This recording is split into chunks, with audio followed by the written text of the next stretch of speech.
Olá, tudo bem? Seja bem-vindo. Talvez você esteja com essa impressão que permeia a maioria dos corações nesses dias de isolamento social e de pandemia. A impressão de que 2020 será um ano desperdiçado.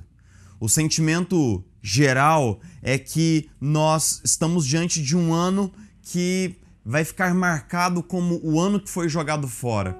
Foi jogado fora porque os nossos projetos, os nossos empreendimentos, os nossos intentos foram cancelados, foram prorrogados ou foram totalmente esfacelados pela pandemia. Nós temos também essa percepção de que tudo foi cancelado ou atrasado e de que empresas que levaram anos para progredir estão regredindo. Não apenas as empresas, as corporações sentem uma regressão, como também nós sentimos haver uma regressão na economia, nós sentimos haver um retrocesso no nosso cenário político, nós sentimos haver um retrocesso em quase todas as áreas. Na educação dos nossos filhos, que de certa maneira ficou também numa certa suspensão por causa de todos os eventos relacionados ao isolamento social. Os relacionamentos foram congelados na linha do tempo, uma vez que a gente agora se conecta por telefone, a gente se conecta por outras tecnologias, mas que não chegam a dar continuidade no aprofundamento das amizades e dos relacionamentos que estavam em construção. Então parece que 2020 será esse ano totalmente desperdiçado, esse ano jogado fora.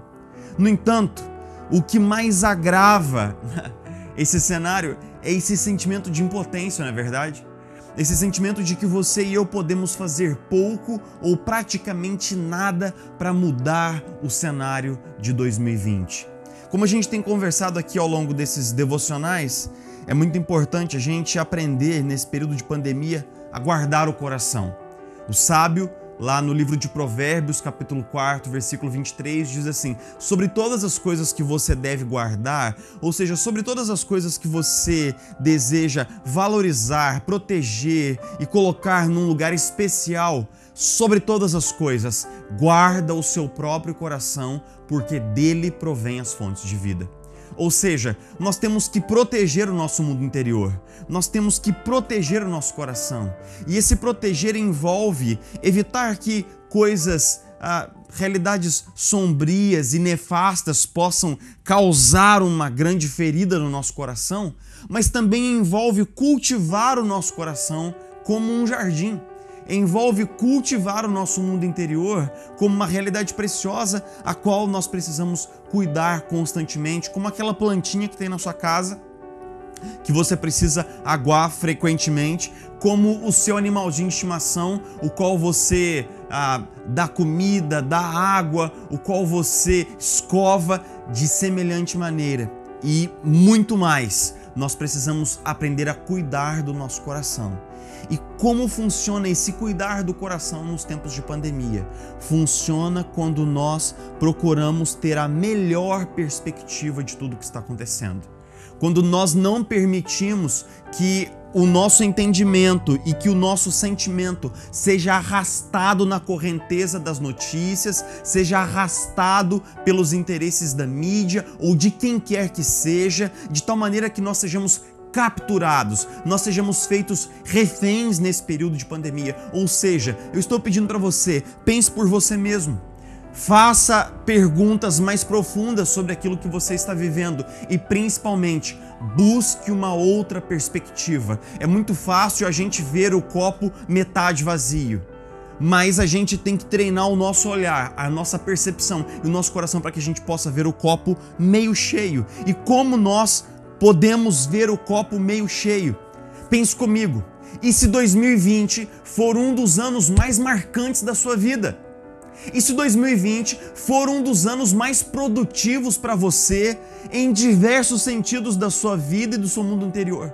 E se 2020 for um ano no qual você sofrerá uma mudança de trajetória tão grande na maneira que você vive, que daqui a algumas décadas você agradecerá por 2020. E se em 2020 acontecerem transformações e mudanças na sua vida que você esperava já há muito tempo, mas que vão se consolidar agora em 2020. E se 2020 não for de maneira alguma um ano desperdiçado, e se 2020 for um ano totalmente abençoado, produtivo, maravilhoso e transformador na nossa vida.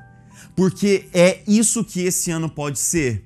Para mim, para você, só depende de nós. Só depende de nós colocarmos o nosso olhar nas realidades corretas. E é por isso que eu quero te contar uma história que está lá em Deuteronômio, capítulo 8, versículo 2. Deuteronômio é o livro que conta o final do ministério, da vida, da obra de Moisés. Você se lembra? Deus chamou Abraão para caminhar pela fé. De Abraão, Deus foi construindo uma família. Essa família, liderada por José do Egito, foi parar no Egito. Eles foram escravizados uma geração depois. Essa escravidão foi cruel, foi severa. Eles permaneceram 4 séculos nessa condição sofrida, mas então Deus levantou um homem, Moisés. E por meio de Moisés fez muitos sinais, maravilhas, sinais e feitos poderosos, de tal maneira que Faraó libertou Israel, libertou o povo de Deus para que o povo de Deus pudesse encontrar a Deus no deserto. No entanto, você se lembra que em determinado momento, aquele povo que Deus havia chamado para conquistar a terra prometida, para conquistar Canaã, aquele povo tropeçou de uma forma grave, feia, no pecado da incredulidade. Deus os chamou para tomar a terra prometida e eles não confiaram em Deus, mesmo Deus tendo feito todas as coisas que fez para tirá-los do Egito. Ou seja, Deus condena aquela geração incrédula, do coração duro, a vaguear no deserto, a circular no deserto, a andar em círculos no deserto, até que o último homem, para cima de 20 anos, todos eles morressem. Só Josué e Caleb daquela geração entraram na terra prometida. Muitos anos depois, aquela geração já havia morrido, já era essa geração que estava na juventude, que havia assumido a liderança do povo de Deus junto com Moisés. Então Deus diz para Moisés: Moisés, você vai morrer aqui nos limites da entrada da terra prometida. Ali está a terra que eu vou dar ao povo de Israel, você verá com seus olhos, mas não entrará na terra. E então Moisés começa um longo processo de despedida daquele povo, pregando um longo sermão, fazendo um longo tecido de ensino. E então no capítulo 8, versículo 2, ele diz assim, pedindo para que o povo se lembre das coisas que eles viveram no passado com Deus.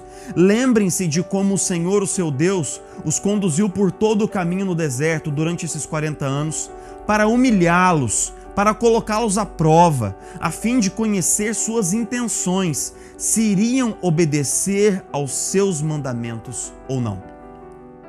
Moisés, ele faz um recorte de tempo entre passado, presente e futuro.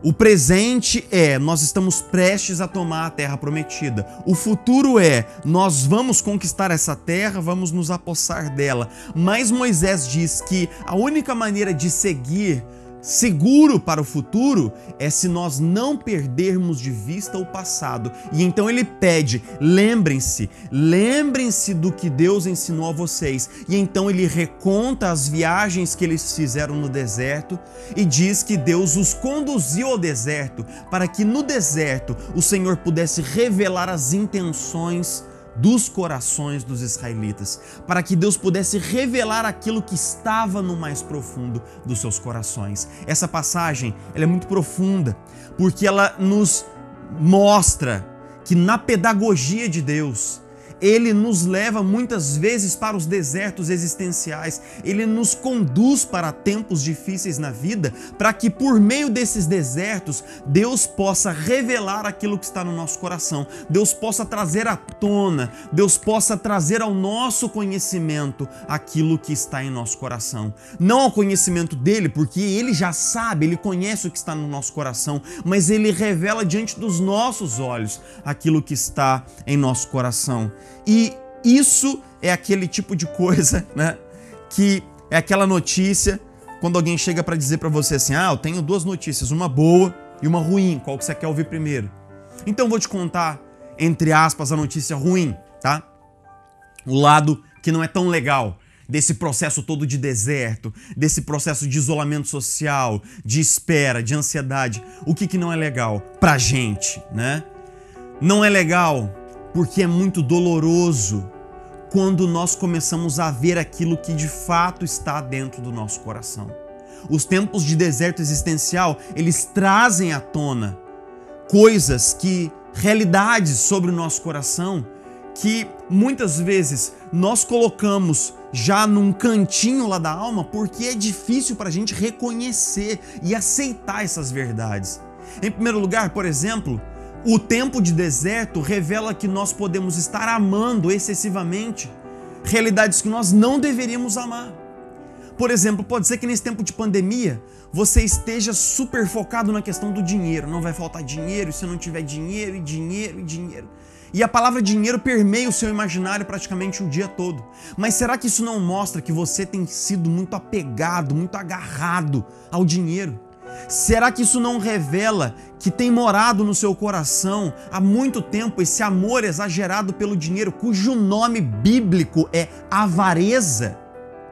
Será que esse tempo de pandemia não tem revelado um excesso de amor por bens materiais? Não, porque esse ano eu não vou conseguir comprar tanta coisa, não vou conseguir trocar de carro esse ano e tal. Será que não tem revelado uma falta de confiança, uma ansiedade doentia, mesmo a despeito de tudo aquilo que Deus já fez na sua vida? Será que esse tempo de deserto não tem revelado o fato de que o sexo tem tido um lugar exagerado na sua vida?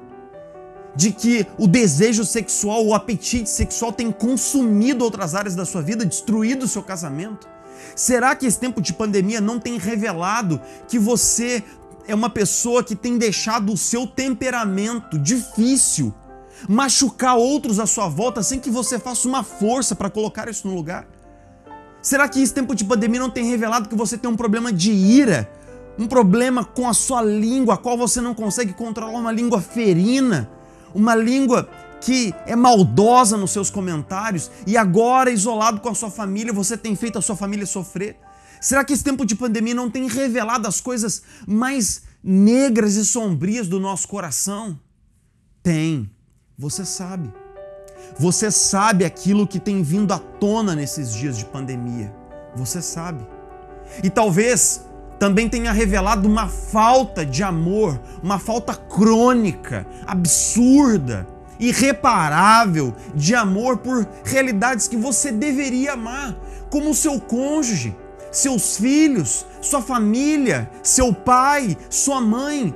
Talvez esse tempo de deserto tenha revelado que você passa o dia inteiro em casa e mal liga para pessoas que você diz amar e cuidar. Talvez você passe o dia inteiro com o seu cônjuge e não tenha um momento de olhar para ela, de olhar para ele e perguntar: olha, você está bem? Nisso tudo que tem acontecido, você está bem? Você quer vir aqui? Vamos orar junto, eu vou cuidar de você. Talvez você não tenha entrado no quarto dos seus filhos ainda nesse período de pandemia para se assentar com eles e perguntar como eles estão processando tudo aquilo, revelando uma falta de cuidado e de amor que é absolutamente chocante.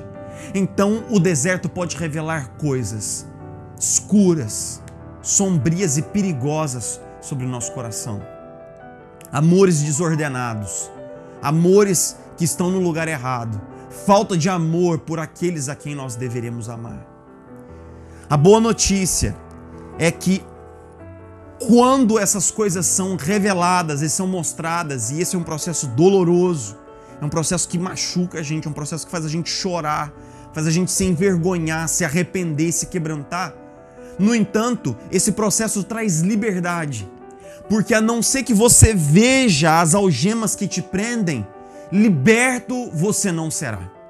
A não ser que você veja as cadeias que te amarram, você não poderá experimentar liberdade.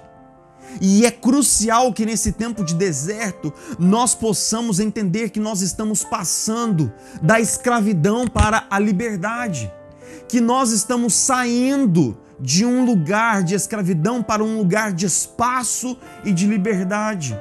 Se você tem amado em excesso aquilo que você não deveria e dado um lugar ao pecado na sua vida que você não deveria dar, então esse processo de deserto é essencial para que você possa se arrepender, se quebrantar, para que você possa renunciar, aprender a lutar, aprender a resistir ao pecado, para que você possa aprender a fazer com que esses amores desordenados possam entrar em ordem na sua vida.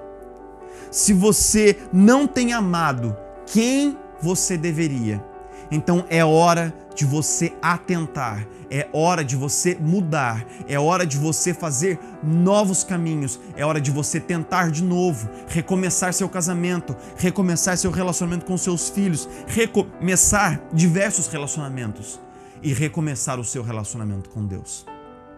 Eu te pergunto, nós já estamos indo para 2 meses ou mais de isolamento social. Você já se ajoelhou para falar com o seu Criador nesses dias? Você já se ajoelhou para conversar com o seu Pai sobre aquilo que está no seu coração nesses dias? Você já teve tempo para abrir a palavra e buscar conforto e consolo na palavra de Deus? Porque pode ser que, dentre todas as coisas que nós temos amado pouco, aquela realidade, aquela pessoa que nós deveríamos amar sobre todas as coisas, que é o nosso Criador, o nosso Deus, nós temos amado pouco. Nós temos sido indiferentes a Ele, não temos dado um lugar a Ele na nossa vida. 2020 pode ser um ano maravilhoso para você. 2020 pode ser um ano transformador para você. 2020 pode ser um ano no qual sua vida será definitivamente, eternamente transformada. Pode ser que 2020 tenha implicações eternas para a sua vida, para a sua família, para o seu casamento. Pode ser que você se lembre daqui a muitas décadas com muito carinho, com muita gratidão por 2020. Só depende de você. Só depende de você perceber que Deus está provando o seu coração. Provérbios 17:3 diz assim: o crisol é para a prata, o forno é para o ouro, mas o Senhor prova o coração. O sábio faz um paralelo aqui porque quando o ouro precisava ser depurado das suas impurezas, eles colocavam aquele pedaço de ouro num forno, a temperatura era subida até as alturas e aquele ouro era derretido e então purificado. Da mesma maneira, Deus nos coloca no forno dos tempos difíceis. Deus coloca a nossa vida no forno dos tempos de provação, para que a nossa vida seja provada, seja depurada, seja purificada. Então, Deus tem separado esse tempo para purificar o seu coração. Eu acho muito engraçado e irônico quando as pessoas dizem assim, quando as pessoas dão um vacilo, né? Fazem alguma coisa feia, fazem alguma coisa assim, feia mesmo, não consigo imaginar um outro adjetivo agora, nas suas relações, quando elas tomam uma atitude assim, mesquinha, destrutiva, e então elas dizem assim, não, mas Deus sabe o que está no meu coração. E elas acham que dizer Deus sabe o que está no meu coração, ou seja, Deus conhece as minhas intenções, Deus sabe que as minhas intenções são boas. Olha, a Bíblia tem uma coisa totalmente diferente para falar sobre isso daí. Ela diz que nós deveríamos temer a Deus exatamente pelo fato de que Ele conhece as nossas intenções. E quem não conhece as nossas próprias intenções somos nós. Nós tendemos a pensar em nós mesmos como pessoas com intenções e motivações puras e boas, mas quando nós passamos pelos tempos de provação, nosso coração é revelado, a sujeira, a mesquinhez, o egoísmo dos nossos pensamentos e intenções é exposto, e então o nosso coração é visto como luz de meio-dia. E eu te digo, ninguém jamais conheceu o coração humano como Jesus Cristo. E ele disse no Evangelho de Mateus, no capítulo 15, versículo 19, eu vou citar, eu vou ler. Ele diz assim: será que vocês ainda não conseguem entender? Não percebem que o que entra pela boca vai para o estômago e mais tarde é expelido? Mas as coisas que saem da boca vêm do coração, e são essas que tornam o homem impuro. Pois do coração saem o quê?